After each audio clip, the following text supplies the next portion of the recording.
নাটক নাটক নাটক, অবশেষে সবকিছু ফাঁস হয়ে গেল।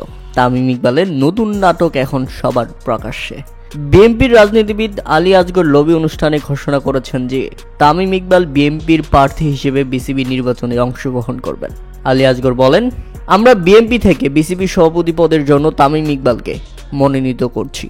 যদি আমাদের প্যানেল আসে তাহলে তামিমই আমাদের প্রার্থী হবেন। হ্যাঁ দর্শক, আর সমাবেশে এই ঘোষণার পর থেকেই তামিম ইকবাল সামাজিক যোগাযোগ মাধ্যমে ট্রলের শিকার হচ্ছেন। আমরা দেখেছি সেই সমাবেশে তামিম ইকবাল বিএনপির মঞ্চে দাঁড়িয়ে ভাষণ দিচ্ছেন। তার মানে বিএনপিতে যোগদান করেছেন তামিম ইকবাল। এর আগে গুঞ্জন উঠেছিল সাকিব আল হাসানের মতো তিনি রাজনীতিতে জড়াবেন কিনা। তামিম ইকবাল সোজা সাপটা বলে দিয়েছিলেন তিনি কখনো রাজনীতিতে জড়াবেন না, কিন্তু বেরিয়ে আসলো থলের বিড়াল।